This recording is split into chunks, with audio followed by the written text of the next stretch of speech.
Alhamdulillah wassalatu wassalam ala rasulillahi wa ala alihi wa sahbihi wa man tabi'ahum bi ihsanin ila yaumidin amma ba'id.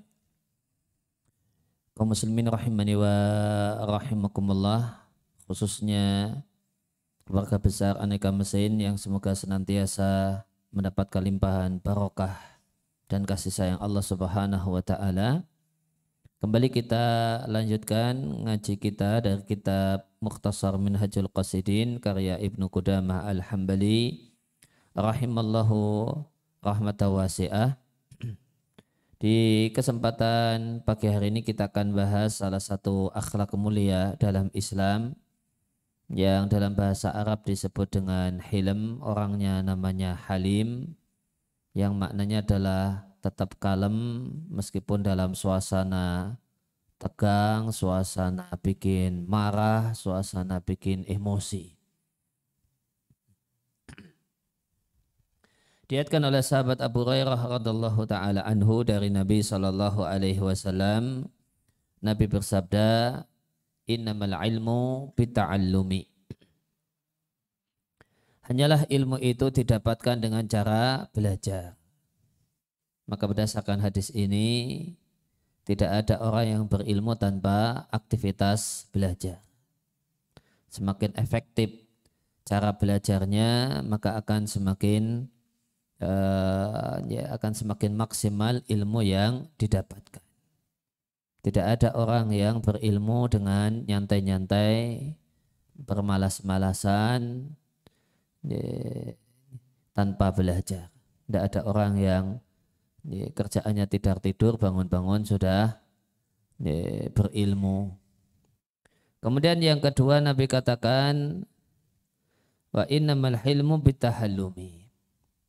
Hanyalah orang itu mendapatkan akhlak mulia, hilm, kalem, dalam keadaan sebenarnya pingin marah memuncak, illa bitahallumi, atau wa innamal hilmu bitahallumi, dengan cara latihan dan latihan untuk bisa mengendalikan diri.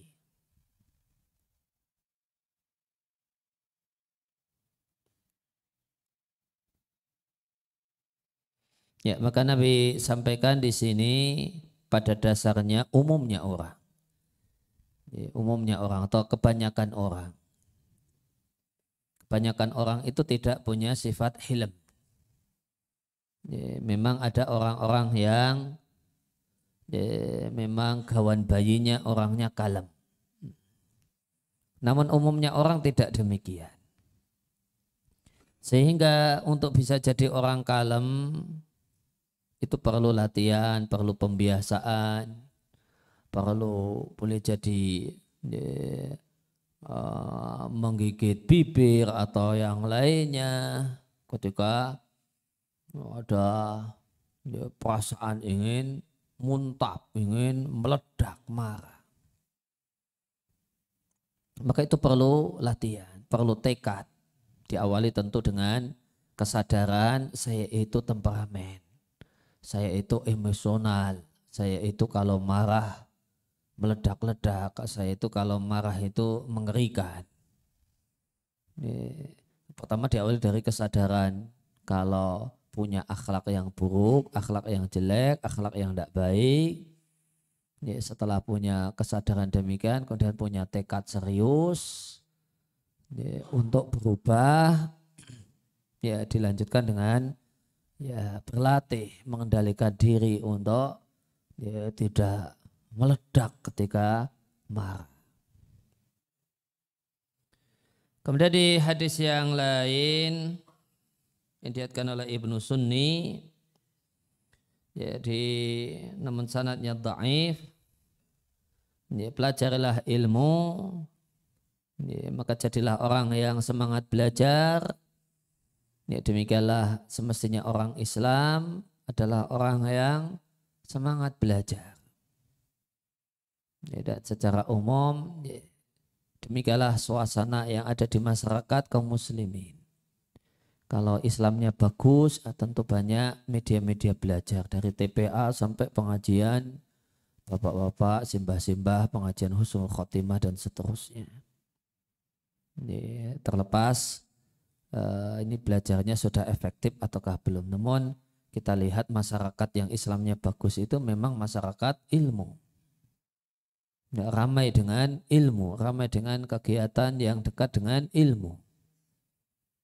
Wa tulubu ma'al ilmi as-sakinah wal hilam. Kemudian ada kalimat yang menarik yang di sini disampaikan sebagai hadis Nabi. Di samping belajar ilmu, belajarlah sikap tenang dan belajarlah untuk hilm. Untuk jadi orang yang kalem. Maka tidak cukup hanya belajar ilmu. Namun belajar untuk menjadi orang yang punya pribadi orang yang berilmu. Kepribadian orang yang berilmu itu kepribadian orang yang berilmu. Itu attitude orang yang berilmu. Orang yang berilmu itu tidak orang yang meledak-ledak. Kalau orangnya emosi meledak-ledak, itu bukan attitude orang yang, bukan perilaku orang yang berilmu. Orang yang berilmu seandainya marah ya tetap tenang, namun ya boleh jadi ya, karena orang yang kalem ini bukan berarti orang yang tidak punya marah. Tapi marahnya itu elegan, marahnya itu berkelas. Gitu orang yang kalem itu. Sebagaimana di pertemuan yang lewat telah kita bahas, orang yang tidak punya marah itu jelek. Orang yang lembek itu jelek. Tidak punya marah itu jelek. Sebagaimana kata Imam Syafi'i, orang yang dibikin marah kok tidak marah itu apa kemarin? Orang yang dibikin marah namun tidak marah itu keledai, kata Al-Imam Syafi'i, bukan manusia. Maka harus punya marah gitu. Namun cara marah itu kan beda-beda. Ada cara ala jalanan, ada cara ala preman, ada ala preman kampung, ada kemudian preman terminal dan seterusnya. Namun ada marah yang kelas, marah yang elegan. Itu kan berbeda. Maka attitude orang yang berilmu itu marahnya kalem. Orangnya kalem dan orangnya tenang. Tenang di situ bisa artinya tidak suka tergesa-gesa, tidak suka kesusu, apa-apa ditimbang dengan baik. Nah dia orang yang tenang. Linu liman tu'alimuna waliman ta'allamuna minhu. Hendaklah kalian lembut kepada orang yang kalian ajari. Ini pesan pada para guru. Jadi guru yang baik itu sabar dan lembut sama murid. Karena di dunia murid itu banyak murid-murid kurang ajar. Itu banyak murid-murid yang beling, kurang ajar, nyakiti gurunya, punya pola tingkah yang nyebeli gurunya, itu banyak di dunianya murid. Namun guru itu juga manusia. Kadang marah, kadang jengkel, sehingga lanjutannya waliman ta'allamuna minhu. Sabar dan lembutlah engkau dengan orang yang dengan gurumu. Kalau orang itu kena marah guru sekali lantas pindah guru, maka nanti nggak pernah tuntas belajar. Tidak akan pernah tuntas belajar. Kalau kemudian sebel sekali sama gurunya pindah sekolah gitu, itu nanti sekolahnya pindah-pindah terus gitu. Nggak jelas lulusan mana gitu. Maka dalam belajar juga perlu sabar dan tenang. Karena guru itu juga manusia, bukan malaikat. Dia punya kesalahan, dia punya jengkel, dia punya perasaan, dia punya sebel dan seterusnya.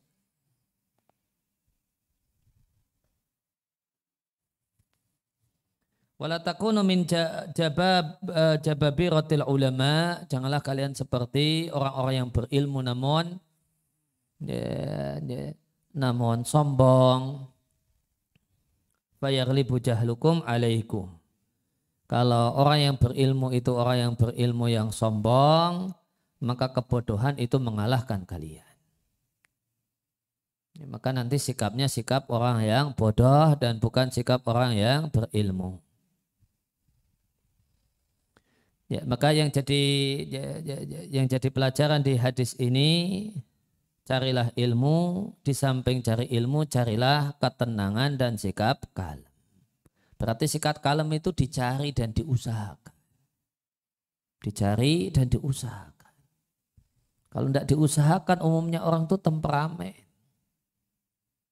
Kecuali manusia-manusia khusus istimewa yang dari gawan bayinya memang kalem. Sebagaimana sabda Nabi SAW kepada salah satu sahabat yang disebut dengan Al-Asajji Abdul Qais, nama aslinya Al-Mungdir Ibn A'idh. Nabi mengatakan pada salah satu sahabat ini, inna fika khuluqaini yuhibbuhumullahu wa rasuluhu. Kamu punya dua akhlak yang dicintai oleh Allah dan Rasulnya, yaitu al-hilm wal anah.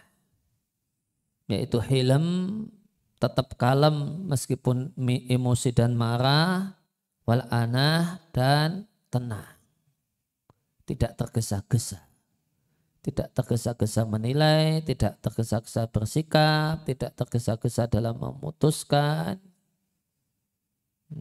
tidak tergesa-gesa dalam bertindak, dan seterusnya. Kemudian sahabat ini bertanya, wahai Nabi, dua akhlak ini satu hal yang saya usahakan, apakah anugerah Allah? Di lanjutannya hadis Nabi katakan, itu satu hal yang Allah anugerahkan pada dirimu. Maka ini menunjukkan bahasanya ada orang-orang yang istimewa, hilmnya itu anugerah Allah Subhanahu wa ta'ala.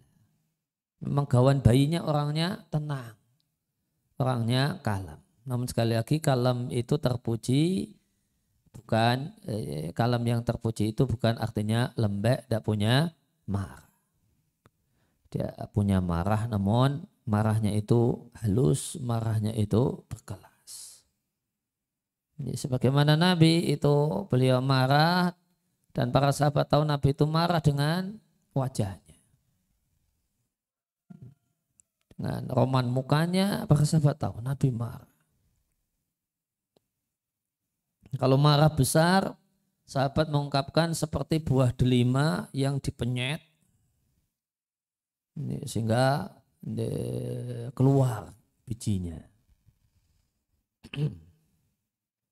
Kemudian contoh orang kalem, misalnya di sini ada seorang mencaci maki itu bahasa Jawanya misui, ya, misuh. Ya.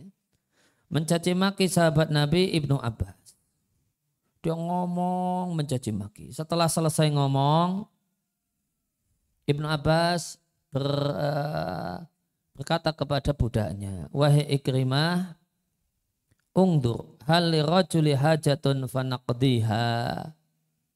Wahai Ikrimah, lihat apakah orang yang mencaci maki itu punya hajat, punya kebutuhan, perlu duit yang bisa kita tuntaskan, kita selesaikan. Orang tadi maki-maki itu perlu duit enggak gitu. Kalau perlu duit kasih duit ya. Habis maki-maki malah dikasih duit. Akhirnya orang tersebut menundukkan kepalanya dan malu. Ini masih manusia. Ini masih manusia. Ada lagi yang tidak manusia. Habis maki-maki orang, kemudian dikasih duit, ngeloyor pergi, nggak pakai malu. Kalau ini hatinya bukan hati manusia. Kalau masih manusia kayak gini, habis nyaci maki, terus kenapa sih bilang dia perlu duit nggak itu? Kalau perlu duit kasih duit, kasih duit. Akhirnya malu, dia menundukkan kepala, malu. Maka kita lihat respon Ibnu Abbas habis dicaci maki malah ngasih duit. Ini orang kalem. Orang yang tidak kalem habis dicaci maki ya ditunjuk. Bisa dimaki, ngunek-ngunek ya tempeleng gitu ya. Ini habis ngunek-ngunek itu malah dikasih duit. Namun ya sikap kalem semacam ini ya tidak cocok untuk semua orang. Tadi orangnya itu masih berhati manusia ataukah tidak? Ini. Kalau orangnya itu masih berhati manusia ya cocok. Artinya habis dia marah-marah, nyaci maki, dikasih duit, malu, besoknya lagi tidak akan berani jelek-jelekkan. Ini masih manusia. Tapi kalau ketemu orang yang hatinya bukan manusia, ini malah tambah kurang ajar. Oh, cara supaya dapat duit mencaci maki, ya kan? Ini nanti malah kesimpulannya demikian. Besok saya tak nyaci maki lagi biar dapat duit lagi. Ini kalau ketemu orang yang hatinya bukan manusia. Kemudian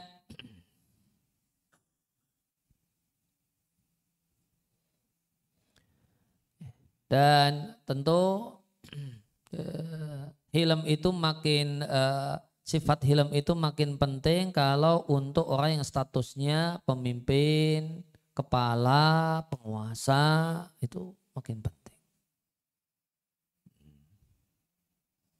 Ngurusi banyak orang, banyak karakter dan ya hampir-hampir semuanya nyebeli semua gitu kan. Sudah banyak orang yang dipimpin, banyak yang nyebeli. Itu nanti bisa stres sendiri itu ya. Kalau tidak punya kalem.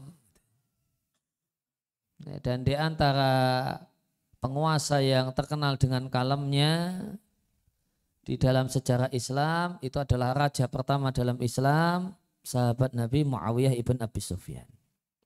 Itu terkenal sebagai orang yang sangat kalem. Menghadapi orang yang nyaci maki, orang yang bikin sebel itu beliau sangat terkenal sebagai orang yang paling kalem. Di sini dicontohkan ada seorang yang memperdengarkan kepada Muawiyah perkataan yang keras. Bayangkan. Ngomong atos sama raja. Itu kan ya, normalnya raja udah masuk penjara itu ya. Ngomong kasar sama penguasa. Penguasanya bukan presiden yang itu nanti harus menimbang suara DPR dan seterusnya. Ini raja ini. Yang tidak punya dewan pengendali DPR atau apa yang lainnya. Ini ada orang yang ngomong keras kepada Muawiyah. Maka karena demikian keterlaluan ngomongnya sampai-sampai ada bawahan atau menterinya Muawiyah yang sampai jengkel itu sampai ngomong, lau akob tahu. Saya sarankan kalau dihukum saja orang itu. Nah, kebangetan ngomongnya. Namun Muawiyah memilih sikap inilah astahi an yadiqa hilmi an dambi ahadin min ra'iyati. Aku malu hilmku sifat kalamku itu jadi sempit gara-gara kesalahan salah satu rakyatku.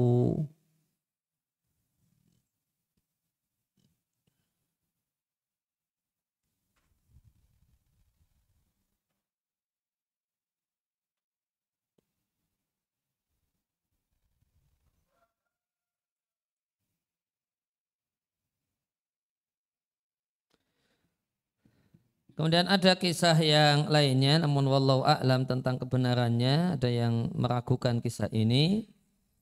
Satu ketika Muawiyah membagi-bagikan semacam karpet dari kulit, kemudian sehingga ada karpet dari kulit yang dikirimkan kepada orang tua di kota Damaskus, dan dia tidak suka dengan karpet tersebut. Akhirnya si kakek tersebut malah bersumpah untuk memukul kepala Muawiyah. Dia datang kepada Muawiyah dan mengkabarkan tentang sumpahnya. Muawiyah berkata kepadanya, penuhi nadarmu Penuhilah nadarmu, warfuk bisyikhi, dan bersikaplah lembut dengan orang tua. Ini di satu sisi ini menunjukkan ke kalemnya Muawiyah. Ada orang yang bernadar atau bersumpah untuk mukul, padahal itu rakyatnya, dipersilahkan.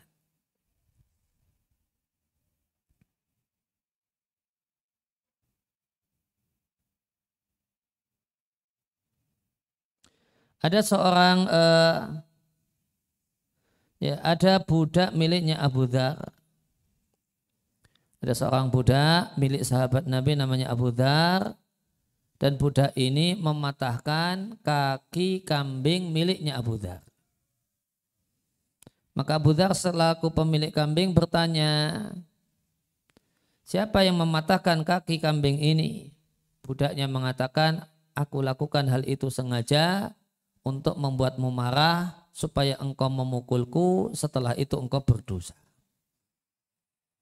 Faqal, maka Abu Dzar pemilik kambing yang kaki kambing itu patah mengatakan, aku akan bikin marah makhluk yang mengompor-ngomporimu untuk membuat aku marah. Aku akan bikin marah setan yang mengompor-ngomporimu untuk membuat aku marah. Akhirnya sama oleh Abu Dzar, budak tersebut malah dimerdekakan. Nah, ini tentu orang yang demikian kalemnya. Ada orang yang bikin jengkel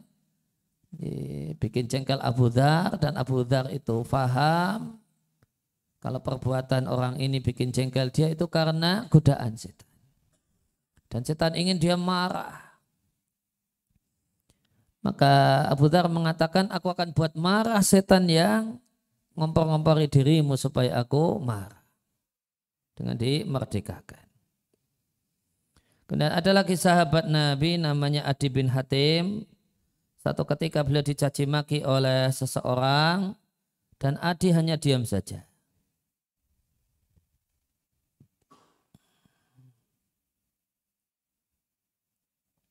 Maka setelah orang yang nyaci maki, yang misuh-misuh itu selesai ngomong, Adi bin Hatim mengatakan, jika masih ada sesuatu yang mengganjal pada dirimu, sampaikan.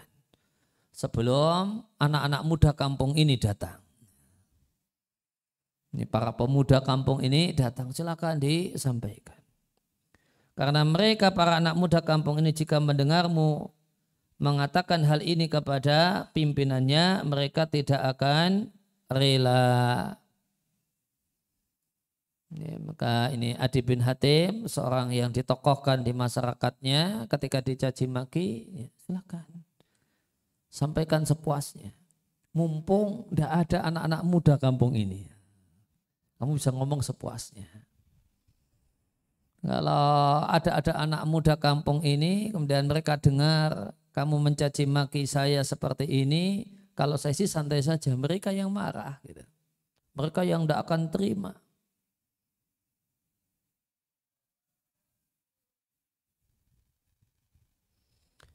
Kemudian satu ketika Khalifah Umar bin Abdul Aziz masuk masjid. Ini khalifah ini. Penguasa. Ya. Ini orang yang paling top di negaranya. Satu malam masuk ke masjid di malam yang gelap. Pas lewat di masjid dia melewati melewati kaki orang yang sedang tidur, lantas dia terpleset, tersandung kalau bahasa kita ya. Kesandung, kalau bahasa Jawanya berarti tersandung kaki tersebut. Maka karena kakinya itu disandung orang, yang tidur bangun. Dan itu suasananya gelap. Fa'arafa ra'sahu, dia bangun, mengangkat kepalanya sambil komentar. Dan ini yang dikomentari Khalifah. Amma jununun anta. Sinting kamu ya? Ini. Udah orang tidur ditabrak kakinya.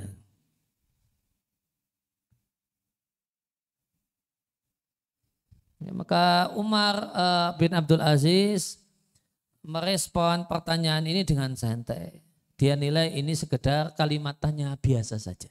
Kamu sinting ya? Maka dijawab, enggak, saya enggak sinting. Gitu kan. Ya, Pak. Ya, ini kan jawaban orang kalem. Ya. Jawaban orang kalem. Orang yang enggak kalem enggak bisa jawab demikian. Orang yang tidak kalem tentu tidak bisa jawab demikian. Tidak bisa menganggapnya sebagai sebuah pertanyaan biasa. Dia tanya saya sinting atau bukannya, sudah saya jawab bukan, saya tidak sinting gitu. Faham bi al-Haras, maka pengawalnya Umar bin Abdul Aziz yang punya keinginan untuk ini orang ini kurang ajar sama khalifah, ingin menghukum orang itu. Maka kemudian Umar berkata kepada pengawalnya, tidak usah. Inama sa'alani amma janunun. Orang itu cuma tanya biasa saja, apakah kamu sinting? Ya sudah, fakultulah, dan sudah selesai, sudah saya jawab. Saya tidak sinting, selesai.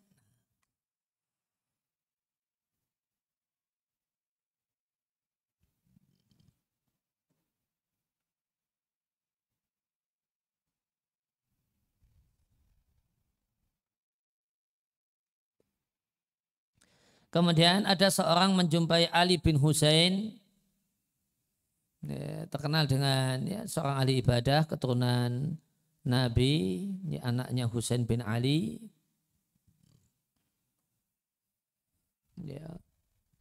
Orang Arab itu punya kebiasaan sebagai bentuk dalam mindset mereka, di antara bentuk berbakti sama, atau banyak mereka di antara bentuk berbakti sama orang tua itu namai anak dengan nama bapaknya. Itu dinilai sebagai bentuk memuliakan dan berbakti sama ayah. Itu anak dikasih nama dengan nama ayahnya si ayah, ayahnya ayah. Jadi Ali bin Husain bin Ali. Husain ngasih nama anaknya dengan nama bapaknya. Ali bin Husain bin Ali.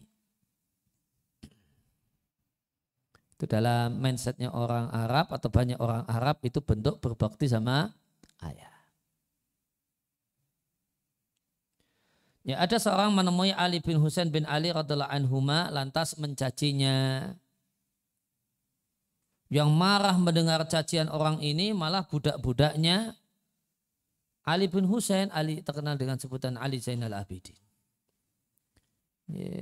Sebagai orang yang kalem, Ali Zainal Abidin mengatakan, mahlan, sabar, jangan emosi. Lantas thumma aqbala, kemudian beliau mendatangi orang yang ngunek-ngunek, orang yang mencaci tadi, sambil mengatakan, ma sutira angka min amrina aktsar. Kejelekanku yang tidak kamu ketahui lebih banyak lagi. Lebih banyak daripada kejelekanku yang engkau ketahui. Nah, setelah itu malah ditanyai, alaka hajatun nu'inuka 'alaiha, apakah engkau perlu bantuan finansial, duit, apa-apa yang bisa kami berikan? Habis nyaci maki malah ditawari duit. Mau duit enggak? Mau duit? Tidak. Itu habis nyaci maki, malah ditanyai mau duit atau tidak. Kayak tadi seperti sahabat Ibnu Abbas ya. Tapi kalau tadi di sahabat Ibnu Abbas itu syatem, mencaci maki. Kalau ini cuma mencela, lebih rendah. Fastahya rajulu, maka orang itu jadinya malu. Habis nyaci maki malah mau dikasih duit. Akhirnya Ali Zainal Abidin memberikan kepadanya khamisah, kain, kanat alaihi, yang itu semula dipakai, kain bagus yang semula dipakai oleh Ali bin Husain, dikasihkan sama orang yang mencacinya, mencelanya. habis itu ditambah uang 1.000 dirham. Banyak sekali ini. Ya, habis ngaji orang malah dapat duit 1.000 dirham ditambah baju bagus berkelas. Ini kan untung sekali. Dan tidak main-main ngasih duitnya 1.000 dirham. Kalau mau tahu, kalau kita pengen punya gambaran 1.000 dirham, sederhananya kurang lebih 10 dirham itu sama dengan 1 dinar. Berarti ini dapat berapa? 100 dinar. Zaman Nabi, zaman dulu, sampai zaman sekarang, sampai hari ini, seekor kambing itu harganya 1 dinar. Seekor kambing itu harganya 1 dinar. Kambing berapa harganya? Kurang lebih 4 juta. 4 juta ya. 1 dinar itu 4,25 gram emas. 4,25 gram emas. Sekitar ya anggap saja sekitaran 3,5 atau sampai 4 juta. Dapat seekor kambing? Dapat. Zaman Nabi sampai sekarang harga seekor kambing itu 1 dinar. Orang ini dikasih berapa tadi? 1.000 dirham. 1.000 dirham sama dengan 100 dinar. Sama dengan berapa kambing? 100 ekor kambing, bayangkan. Habis ngunek-ngunek malah dikasih duit, ini kambing 100 ekor, sana bawa pulang.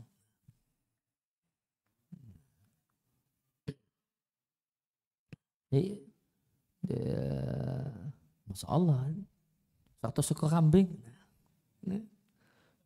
100 ekor kambing. Ruangan ini kayaknya nggak cukup kalau untuk muat 100 ekor kambing. Ya. 100 ekor kambing. Hadiah gara-gara mencela dan mencaci. Dikasih 100 ekor kambing. Ini menunjukkan beliau orang yang sangat dermawan. Orang yang sangat dermawan. Ngasih 1 orang 100 ekor kambing. 1 orang. Dermawannya luar biasa. Berarti beliau orang kaya yang dermawan. Habis itu beliau orang yang sangat kalem. Orang yang sangat kalem. Dicaci maki tidak meledak, tidak marah karena beliau merasa saya terlalu mulia kalau harus melayani orang ini. Malah dibuat malu karena beliau tahu ini masih berhadapan sama orang yang hatinya manusia. Yang sulit itu ya kalau tadi berhadapan dengan orang yang bukan hatinya tidak manusia. Jadi tidak mempan tidak bisa dibuat malu. Ya harus disikapi kasar baru kemudian sadar. Ya, disikapi kasar baru sadar atau agak sadar. Tapi kalau malah dibaiki itu tidak sadar-sadar. Jadi apa yang kita baca, kita dengar di kesempatan pagi hari ini ya itu tidak cocok berlaku untuk semua orang. Karena ada orang yang malu, sadar kalau dibaiki. Habis berbuat jelek, dibaiki itu malu, sadar. Karena ada orang-orang yang hatinya demikian jahat, yang dia itu tidak sadar ya kecuali kalau nggak dikasari, dibalas kasar. Baru apa namanya dalam bahasa Jawa kepentok, gitu. Baru ketanggor, nah itu baru agak-agak sadar. Oh iya ya, gara-gara nyaci maki orang saya babak belur. Nah, gitu. Kemudian agak sadar, besok hati-hati ngomongnya. Gitu. Jadi kalau orang itu hatinya jahat, ya, nyaci maki orang malah dapat duit, ya besok nyaci maki lagi, mudah-mudahan dapat duit lagi. Besok nyaci maki lagi, ya mudah-mudahan dapat duit lagi. Itu kalau orang yang hatinya demikian jahatnya. Maka orang yang hatinya demikian keras, jahat, itu baru ketanggor, kepentok, dikutuk orang, ditempeleng orang, babak belur, baru sadar. Oh iya, saya ngomong jelek tadi. Fakana rajulu ba'da dzalika, maka akhirnya orang yang mencaci Ali bin Husain bin Ali mengatakan asyhadu annaka min auladi rasul. Saya betul-betul bersaksi engkau itu memang keturunannya Nabi.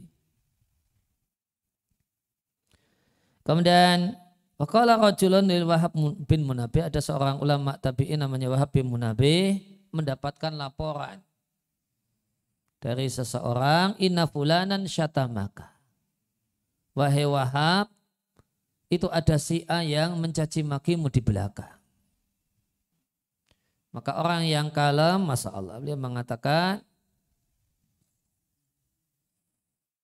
ma wajada syaitanu baridan ghairaka, apakah setan tidak menjumpai pengantar atau pak pos yang mengantarkan berita keburukan selain dirimu?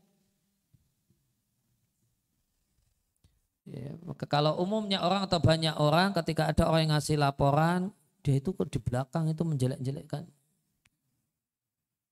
Itu banyak orang yang kemudian setelah itu dia marah, ternyata dia kurang ajar ya, orangnya gini. Namun kalau beliau ya bersikap demikian kalemnya dan menilai bahasanya orang yang ngasih laporan seperti itu dia jadi utusannya setan. Ya, maka di antara ya mungkin ya, di antara prinsip yang tidak salah ya, kapan itu ya, mungkin yang dipegangi oleh sebagian orang ya, bahasa bebasnya silahkan jelek-jelekkan saya namun jangan sampai kepada saya.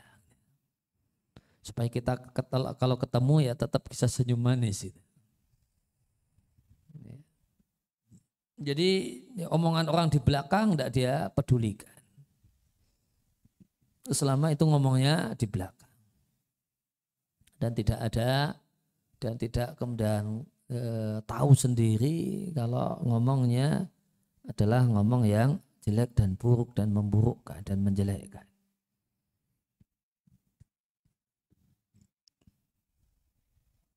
Ya, namun sikap bin Munabbih ini ya, bukan sebuah harga mati.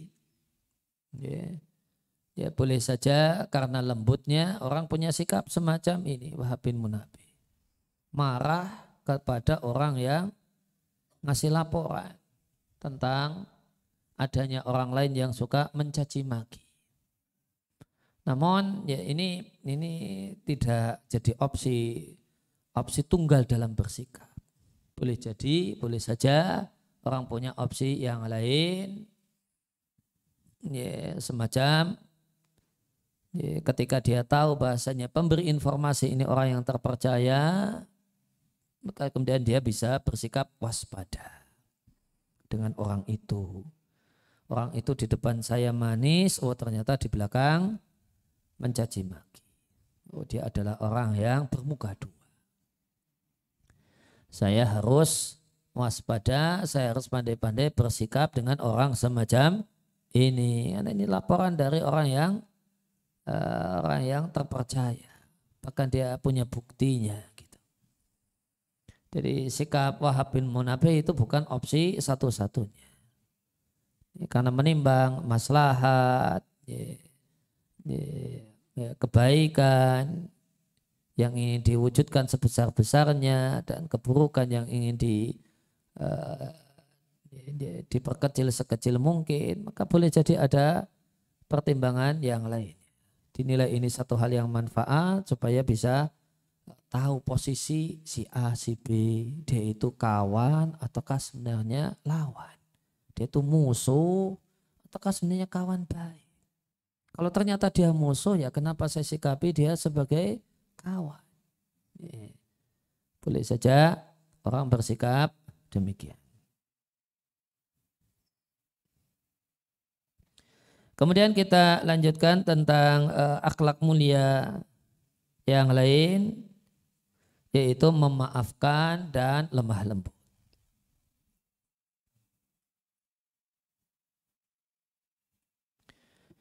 Ketahuilah bahasa yang dimaksud dengan memaafkan, Anda berhak atas satu hal, kemudian hak tersebut Anda gugurkan. Kita punya hak, kemudian hak tersebut kita gugurkan.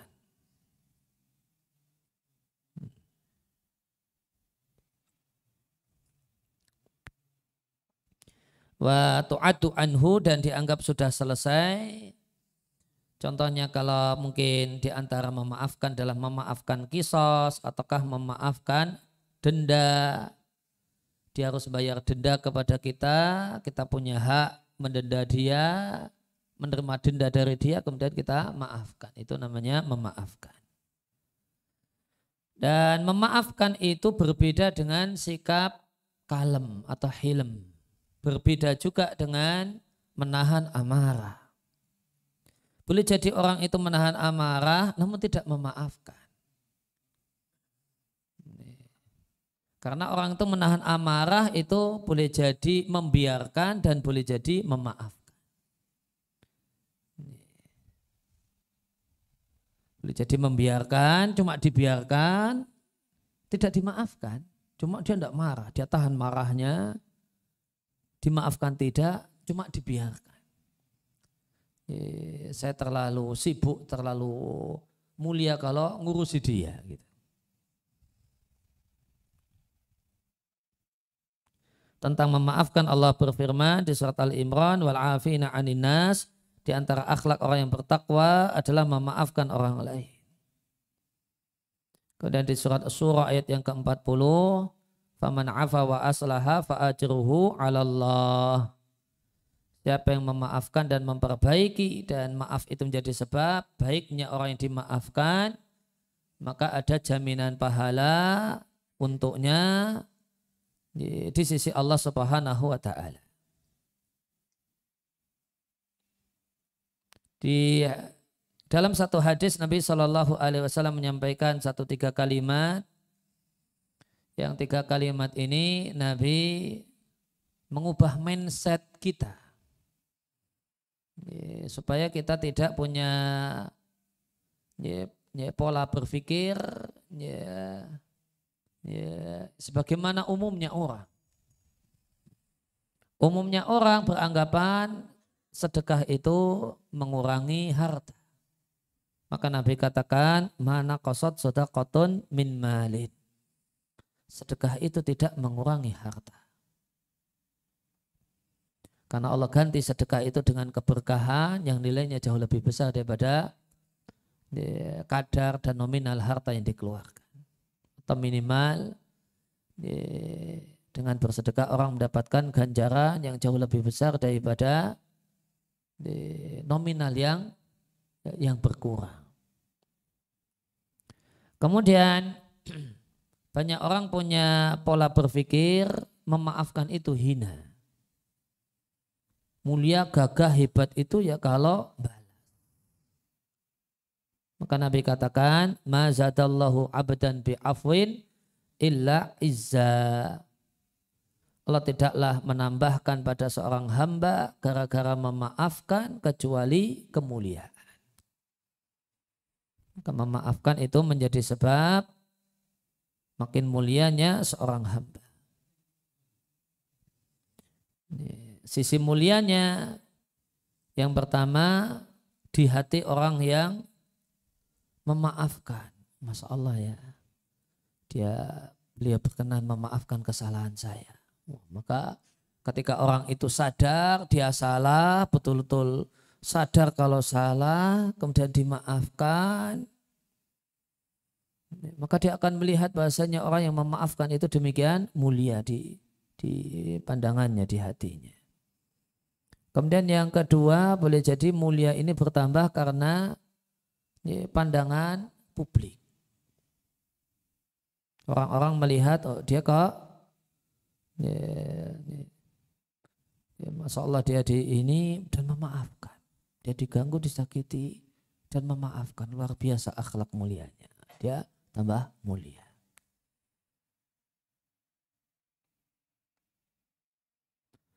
Namun perlu diketahui bahasanya tidak semua memaafkan itu terpuji. Memaafkan yang terpuji itu memaafkan dalam keadaan mampu membalas. Memaafkan karena merasa tidak bisa membalas itu namanya hina. Bukan mulia dan memaafkan. Orangnya krempeng gitu, diganggu sama orang yang tinggi besar kuat. Ya, akhirnya ya, saya maafkanlah orang itu. Ya, padahal dalam keadaan dia memang tidak mampu membalas. Nah, ini bukan memaafkan yang terpuji, ini kehinaan. Ini namanya jadi orang hina. Diganggu orang cuma diem saja karena tidak bisa membalas. Kalau yang namanya memaafkan yang merupakan sifat mulia itu syaratnya dalam kondisi mampu membalas. Ini ada orang yang ganggu, dibalas, ya, misalnya balas, nonjok, nempeleng, ninju bisa, namun tidak dilakukan. Maka ini akhlak mulia memaafkan. Non tidak semua orang itu, demikian juga tidak semua orang layak untuk dimaafkan. Orang yang dimaafkan itu adalah orang yang berbuat salah dan itu bukan kebiasaannya. Sehingga kesalahannya itu statusnya ketergelinciran. Aslinya orang baik, non pas kepleset sehingga ganggu orang. Ini kalau dimaafkan, ini akan jadi pelajaran penting bagi dia untuk hati-hati. Karena dia aslinya orang baik, kepleset berbuat buruk, dia menyesal, sedih sekali saya kok berbuat seperti itu, saya kok ngomong seperti itu. Nah, ketika dimaafkan, dia akan lebih baik. Lain halnya dengan orang yang berbuat jelek dan itu jadi kebiasaan. Itu cocoknya tidak dimaafkan. Namun dibalas, namun dihukum, mendapatkan hukuman atas perbuatannya dan tidak dimaafkan atas kesalahannya. Itu dua jenis orang dalam berbuat salah. Dan ini diambil dari surat Asy-Syura ayat yang ke-40, faman afa wa aslah. Siapa yang memaafkan dan dengan memaafkan itu dia membuat makin baik orang yang dimaafkan. Nah, itulah yang ada ganjarannya dan pahalanya. Kemudian yang ketiga, Nabi katakan wa ma tawadda'a ahadun lillahi illa rafa'ahullah. Dan tidaklah ada seorang yang tawaduk kepada Allah atau karena Allah kecuali Allah akan meninggikannya. Tidak ada satupun orang yang tawaduk karena Allah atau kepada Allah. Ini boleh diartikan kepada Allah dan boleh juga karena Allah. Tawaduk kepada Allah artinya kemudian menjadi orang yang rajin beribadah. Ini sebagai bentuk ketawaduan kepada Allah, tidak sombong untuk beribadah. Yang kedua, bila juga diterjemahkan dengan tidaklah seorang itu tawaduk karena Allah. Artinya tawaduknya itu ikhlas karena Allah, bukan karena mencari pujian manusia. Namun ikhlas karena Allah Subhanahu wa taala. Sebagian orang itu tawaduk atau low profil untuk dapat pujian manusia. Kalau ini tidak. Tawaduknya, low profilnya karena Allah Subhanahu wa taala, maka Allah akan meninggikannya.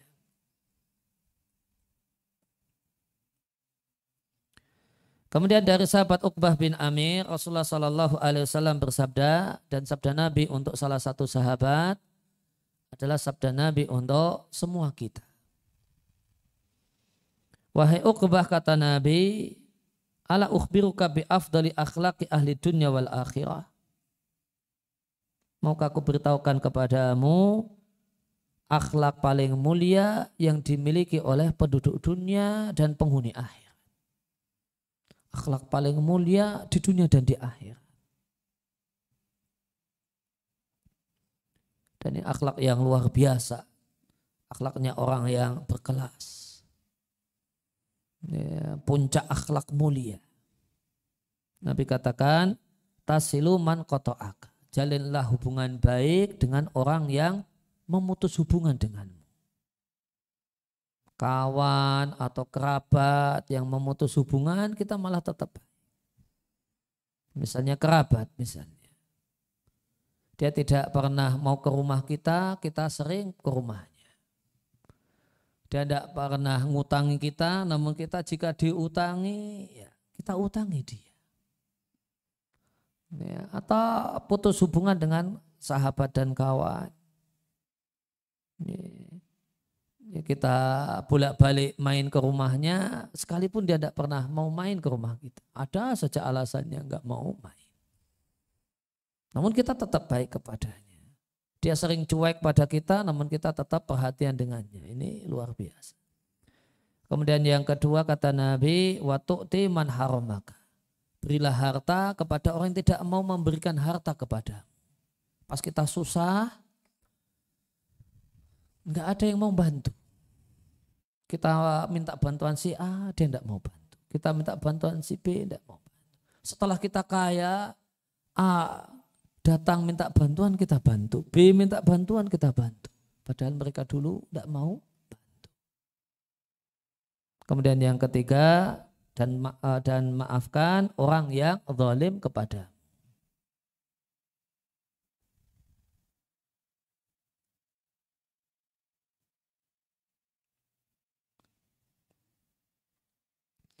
Kemudian diriwayatkan bahasanya nanti pada hari kiamat saat di padang mahsyar ada seorang yang berseru atau malaikat yang berseru memberikan pengumuman, liyakum man waqa'a ajru 'alallahi. Hendaklah berdiri orang-orang yang mendapatkan jaminan ada pahala di sisi Allah Subhanahu wa taala untuknya. Maka tidak ada yang berdiri kecuali orang yang memaafkan orang yang menyakitinya.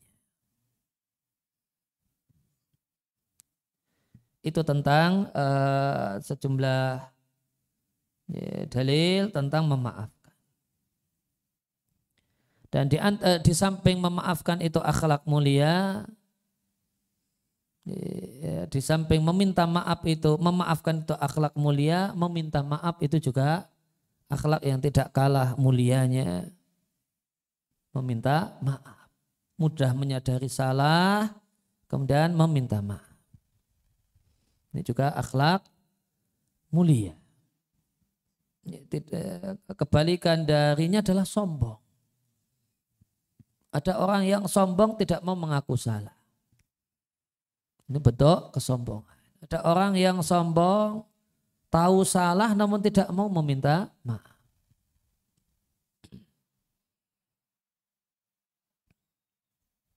Dan biasanya orang yang meminta maaf itu umumnya beralasan. Umumnya beralasan. Tolong maafkan saya ya, kemarin demikian. Saya itu sebenarnya demikian dan demikian. Umumnya akan beralasan. Supaya dimaafkan. Itu nanti akan di samping kalimat minta maaf dia akan namun atau sebelumnya ada orang yang meminta maaf namun sebenarnya tidak minta maaf.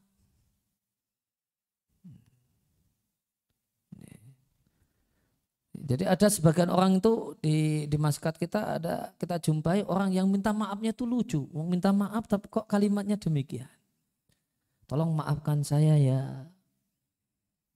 Tapi ya itu terjadi karena kamu memang orangnya nyebeli sih. Nah, gitu. Maafkan saya ya kemarin ngomel-ngomel gitu ya. Tapi kalimat lanjutannya maafkan saya atas perbuatan saya kemarin ngomel-ngomel. Tapi ya itu terjadi ya gara-gara dirimu sebenarnya. Kamu memang nyebeli banget kok. Gitu.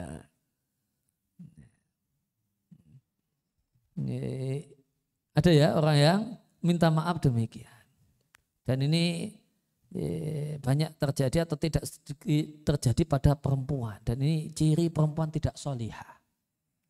Minta maaf kepada suaminya namun seperti ini. Dia kemarin cerewet, kemudian setelah itu, Mas minta maaf ya Mas, kemarin banyak ngomong. Dia nggak mau nyebut dirinya cerewet. Kemarin banyak ngomong. Tapi itu terjadi ya karena Mas itu nyebeli banget kok kemarin itu. Nah, ini kalau ini terjadi maka ini ciri istri tidak solihah itu. Ini ciri istri tidak solihah. Istri solihah tidak seperti itu. Meminta maaf tapi sambil nusuk gitu. Itu minta maaf sambil nusuk, ngasih roti tapi bawahnya itu pisau itu. Ini namanya minta maaf yang tidak harus minta maaf, itu minta maaf yang kayaknya minta maaf padahal tidak minta maaf.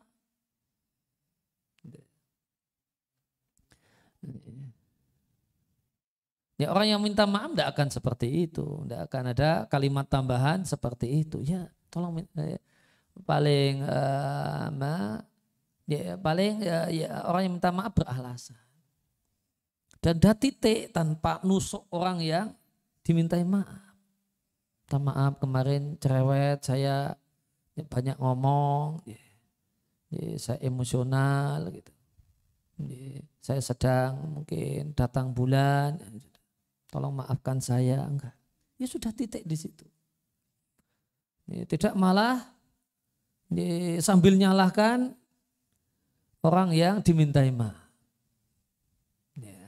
Ya tidak seperti itu orang minta maaf. Minta maaf yang tulus, minta maaf yang asli, minta maaf yang tulen, itu ya, sedang minta maaf paling banter ditambahi alasan. Dan tanpa ditambahi kalimat menyudutkan orang yang dimintai maaf. Gitu. Ya, karena umumnya orang minta maaf itu beralasan, maka minta maaf yang memaafkan yang mulia itu adalah memaafkan tanpa mempermasalahkan alasan minta maaf.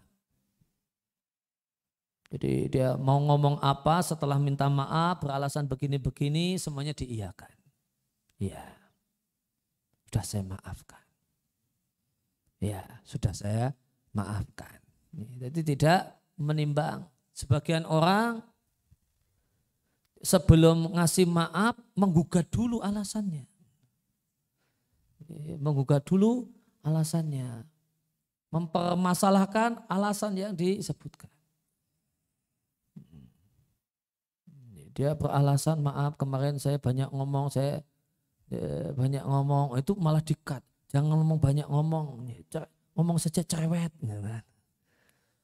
Saya begini-begini gitu. Enggak, kamu enggak begitu-begitu kok kemarin. Nah gitu kan. Jadi alasannya itu disanggah. Akhirnya kemudian dia muter-muter cari alasan disanggai semua. Tapi ujungnya ya sudah, tapi saya maafkan kok. Jadi proses untuk mengatakan saya maafkan itu sambil menyanggah alasan-alasan yang diberikan. Nah ini cara memaafkan yang cara memaafkan yang tidak tulus. Ya, memaafkan tapi tidak tulus.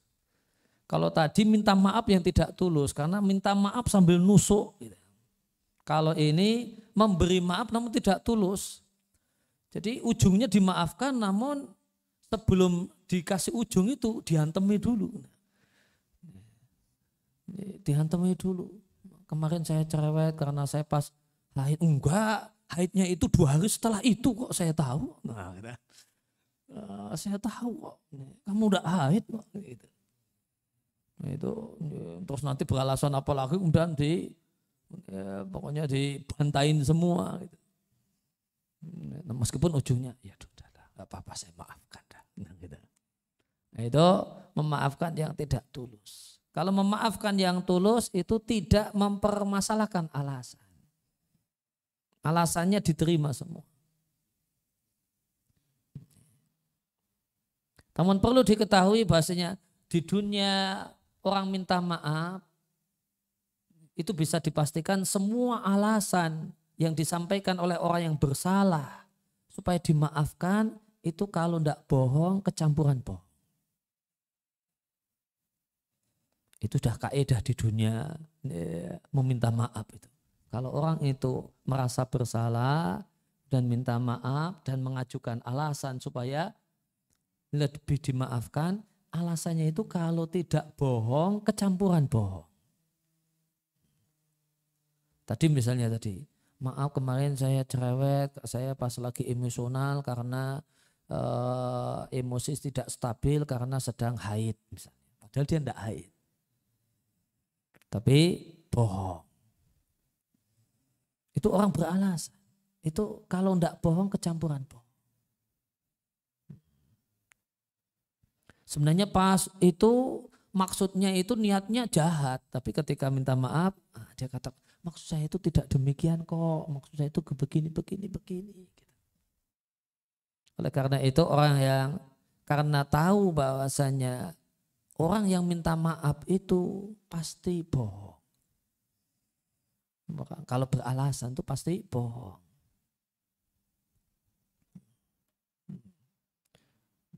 Maka minta maaf yang lebih bagus itu maafkan saya merasa bersalah. Saya berusaha untuk memperbaiki. Itu nggak usah banyak beralasan. Kalau orang minta maaf kemudian beralasan itu bisa dipastikan nambah dosa. Jadi minta maaf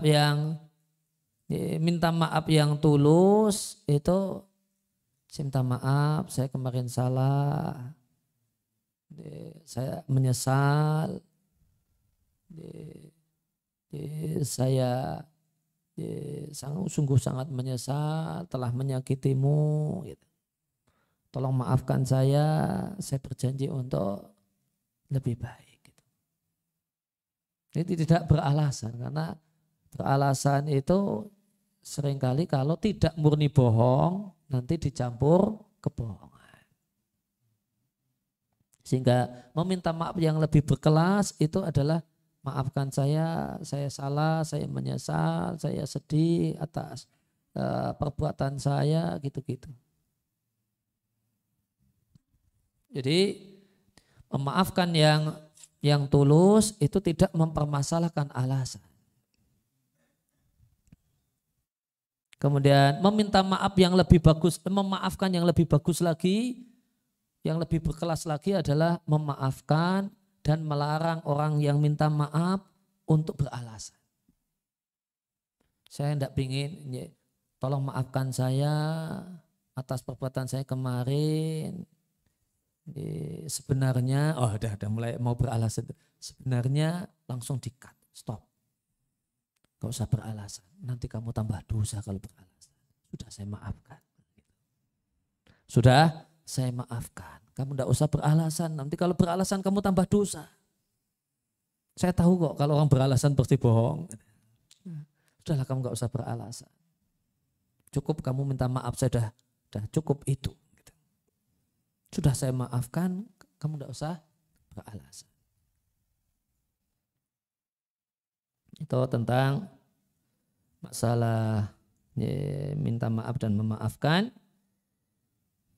Kemudian tentang kelemah lembutan, kita baca sekilas dari Anas bin Malik. Rasulullah SAW bersabda, sesungguhnya Allah itu rafiqun, zat yang lembut, yuhibbu rifqa, menyukai kelemah lembutan.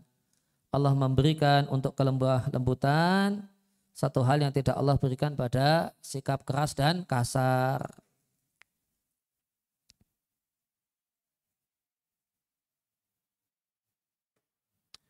Kemudian dalam Sahih dan Sahih Muslim dari Aisyah radhiallahu anha dari Nabi SAW, Nabi menyampaikan Allah mencintai kelemah lembutan dalam segala urusan. Kelemah lembutan dalam berumah tangga, kelemah lembutan dalam berkawan dan bersahabat, kelemah lembutan dalam belajar, kelemah lembutan dalam bekerja, dan seterusnya. Dalam hadis yang lain, siapa yang tidak memiliki lemah lembut dia adalah orang yang tidak mendapatkan kebaikan. Ya, demikian yang kita kaji, kita bahas kesempatan kali ini. Wassallallahu ala nabiyina Muhammadin wa ala alihi wasallam wa akhiru da'wana alhamdulillahi rabbil alamin. Silakan jika ada pertanyaan satu atau dua. Ya,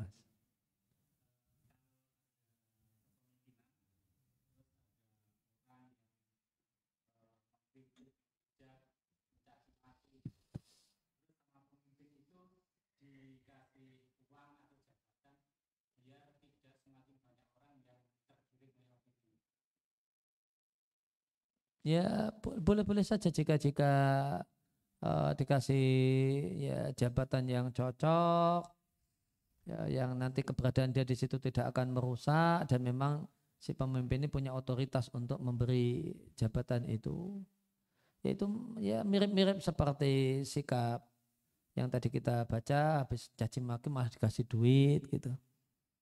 Jika posisinya seperti itu, cuma duitnya bentuknya jabatan, karena nanti jabatan itu nanti berkonsekuensi duit gitu. Boleh-boleh saja asalkan pertama pemimpin itu punya otoritas untuk ngasih jabatan tersebut. Kemudian yang kedua, keberadaan dia di jabatan itu akan memberikan manfaat untuk jabatan itu dan bawahannya.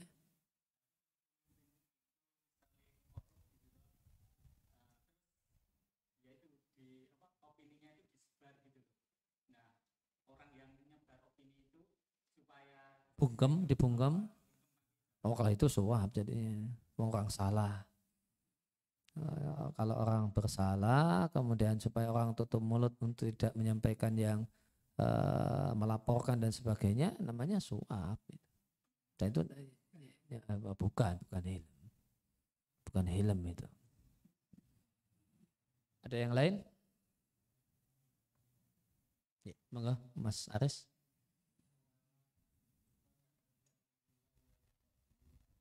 Satu hal yang bagus di antara akhlak mulia adalah kalau nggak salah sudah pernah kita bahas ketika kita bahas berapa itu 13 penyakit lisan, di antaranya adalah tarkul miro, meninggalkan perdebatan, ya, meninggalkan debat kusir. Ya, ini cuma ayel-ayelan, ya sudah saya tak ngalah, sing waras ngalah gitu. Nah, itu akhlak mulia dalam Islam. Ya, demikian, terima kasih atas perhatiannya. Mohon maaf atas segala kekurangan. Wassallallahu ala nabiyina Muhammadin wa ala alihi wasallam wa akhir da'wana alhamdulillahirabbil alamin. Kita akhir dengan kafaratul majelis. Subhanakallahumma wa bihamdika asyhadu an la ilaha illa anta astaghfiruka wa atubu ilaik.